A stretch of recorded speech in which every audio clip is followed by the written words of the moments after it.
Okay, so here it is. We're going to be mostly looking at Alice today. Now, I don't know if it's simply going to be her, or yeah, we're gonna have like one or two more people here. But if not, then yeah, we kind of new for otaku. At least for me, watching these Magecraft videos, he at least has a good two or three people, that he introduces, or at least concepts, ideas.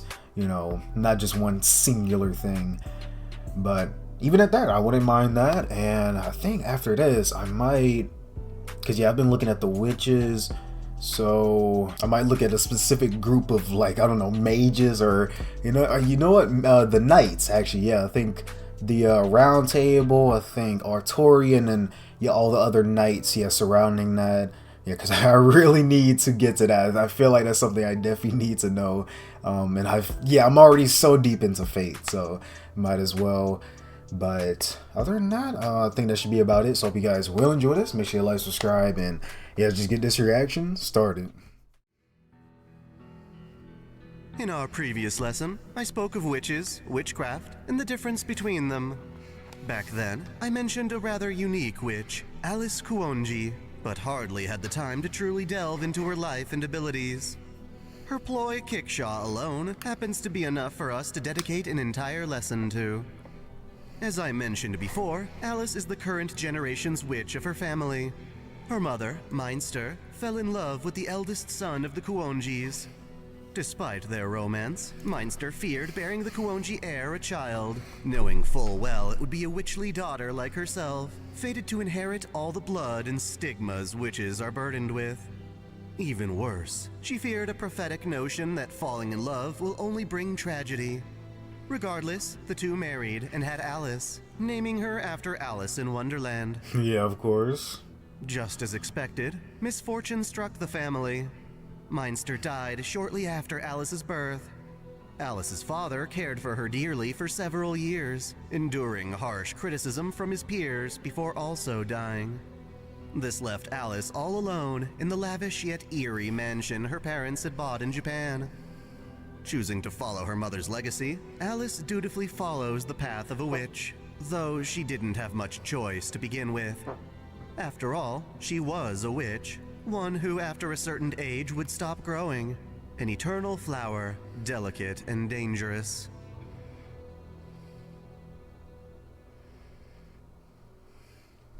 Alice has a pale complexion and cold demeanor. The school she attends, the prestigious Rayan Girls Academy, has her wearing a uniform akin to a nun's habit. She lives in the Kuonji mansion with Aoko Aozaki, having been roommates for 2 years. Despite her reserved nature, Alice can show moments of warmth and vulnerability around Aoko. Witches being of a different ilk than humanity says nothing of humans and witches being able to get along after all. The two are friends, but ultimately their relationship is one of instructor and apprentice. Alice teaches Magecraft to Aoko. Put bluntly, it's an exercise in patience. This arrangement came as the result of the Kuonji's connection to the Aozaki family.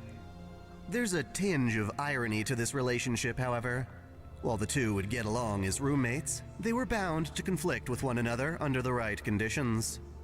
In a single moment, all of their friendly banter can dissipate in the face of a fundamental disagreement over human values. These details may seem extraneous, but given Alice is one of the few surviving witches for us to learn from, I feel it is best to understand not just her abilities, but also her current state of living. That said, let's move on to the heart of this lesson, Alice's remarkable witchcraft.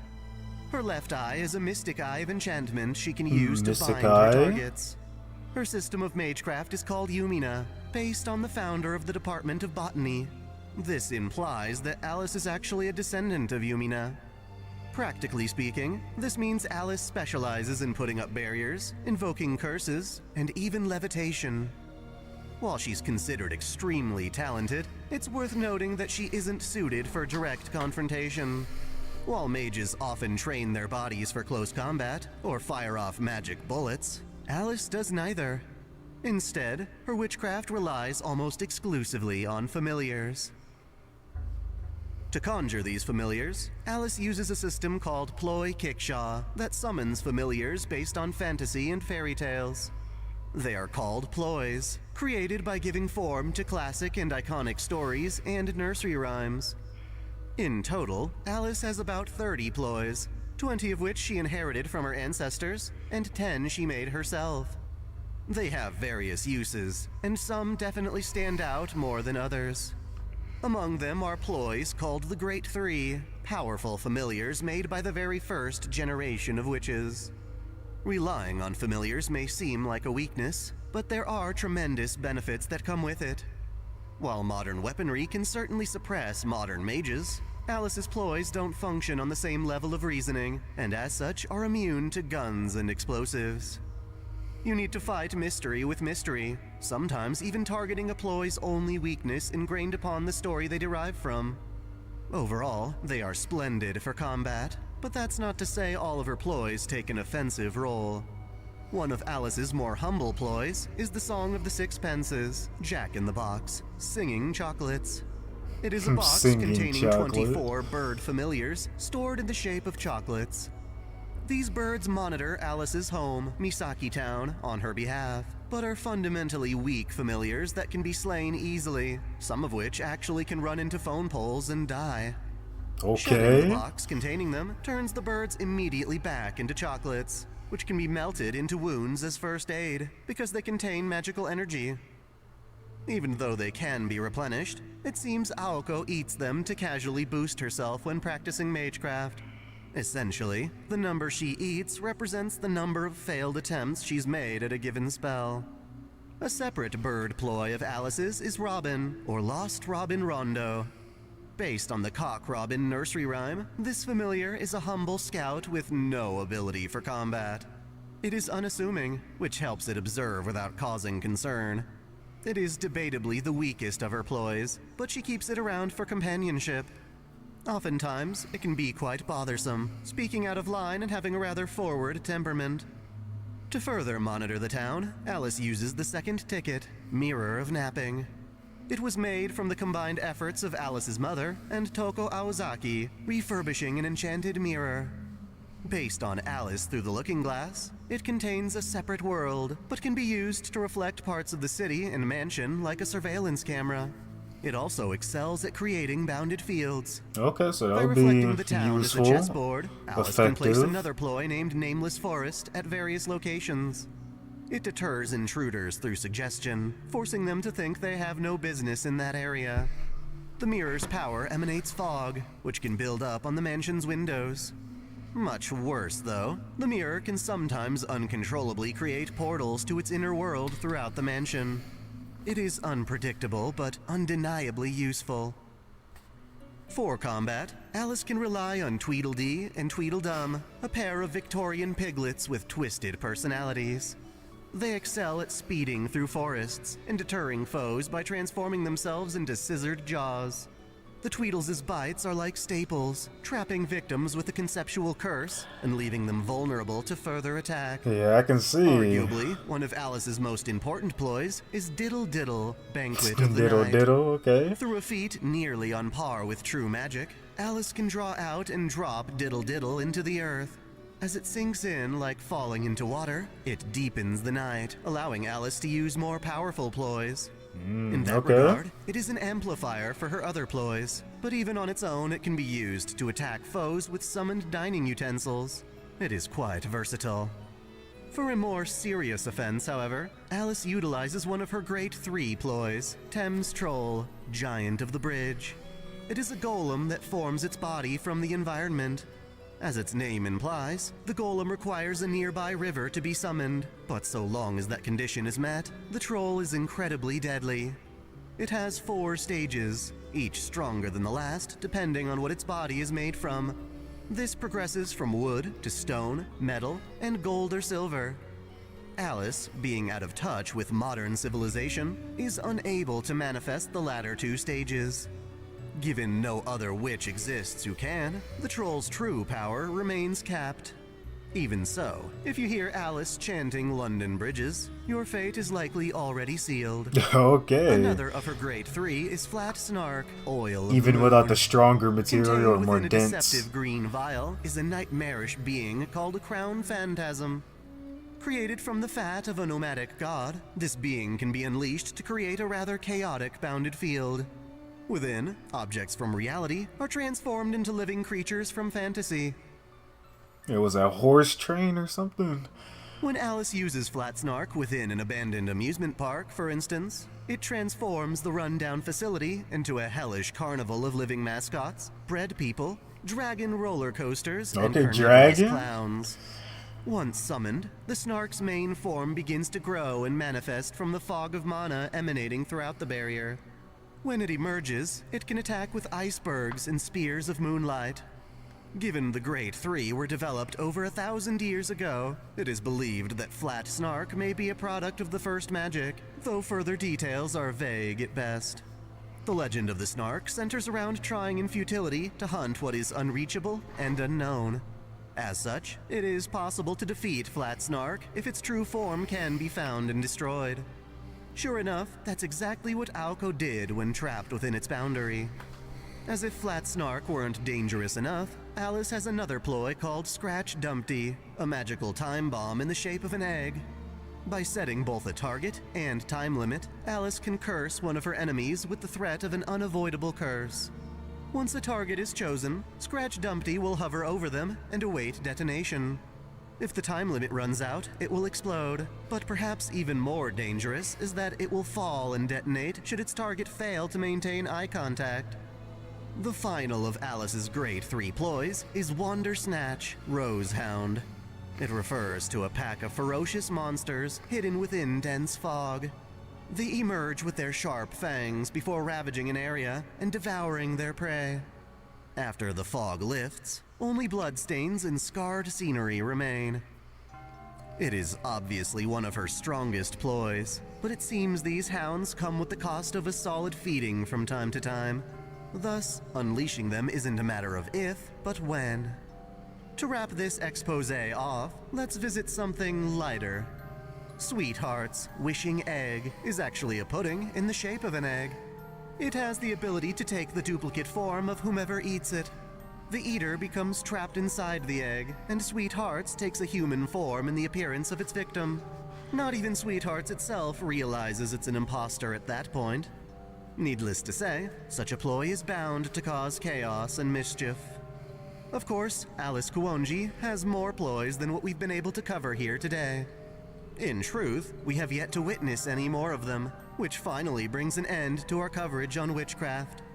In summation, Alice is regarded as the last witch, the current witch of the Meinster line. She appears human like any one of us, but has traits that clearly set her apart. She's a talented mage, able to train Aoko quite well in the span of 2 years. That said, when it comes to combat, she mainly relies on her Ploy Kickshaw, an ensemble of fantastical familiars that pretty much only she and her lineage can ever hope to utilize. For our next lesson, I will speak of another kind of magecraft that is usually out of our reach, unless you interact with another world, that is. I'm referring, of course, to Ainsworth Magecraft and their ability to harness heroic spirits in the form of class cards. That would be very informative for me. Okay. Yeah, 'cause I still, very much remember, Prisma Ia. Yeah, I'm still happy that I looked at it the way I did. And then, actually, you know what? If you guys haven't seen it, I did look at the movies as well. Probably, if not, my very first couple of movie reactions. Yeah, I see what's going on here. So, you're really gonna have to kind of study up, right? If you want to go against, if you know about, all the conditions, or not the condition, but the features of her Ploy Kickshaw here. Expect to be looking at all it is, right? A mixture of things. Yep. Okay, so good to see. Cause it's like a kind of so I mean, it was explained, but it's just a better way of explaining it just a little bit more. Because I usually do see these two most of the time, and then I mean, whether they're weak or whatever, I mean, they could just be like a companion, just someone to be there, or something to be there by your side, just keep you company, I guess, probably like your only friend out of this human world. Well, I guess besides like Alco, right? But I mean, I guess I understand. No really physical combat like that. I mean, it's always nice to have at least something, right? A little bit of something, at least throw a punch or something. Yeah, you really gotta do kicking and all that, but I mean, kicking, yeah, that can be your style, but at least a punch or something. If anything, a slap. I don't even know, but that's what I like about it, though. It's not like there's anything physical about it. Like, I mean, there can be, but it's not exactly her attacking you. It's kind of just like the familiars and the other beings or whatever attacking you. So yeah, that's also nice to see sometimes compared to like what the servants that I see. Not her, like not saying that she's a servant, but the servants that I be seeing, doing physical stuff. And other types of magecraft, or people that use different types of magecraft. But I think that's it. So yeah, he really did. Yeah, go. Yeah, just on her. Because usually, there's just another thing added on. Like, oh yeah, this witch also could do this. But I mean, she is the last one here basically. So yeah, no one to really go off of Ploy Kickshaw for anyone else, right? No one to go off of like differently. But I think that's it.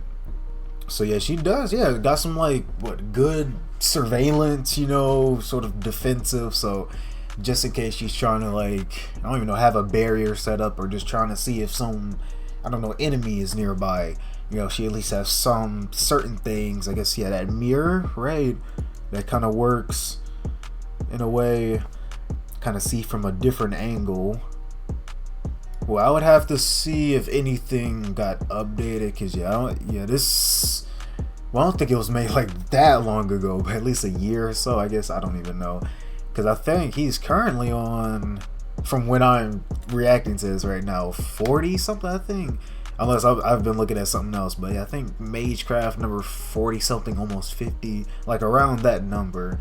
So I'm making my way up there.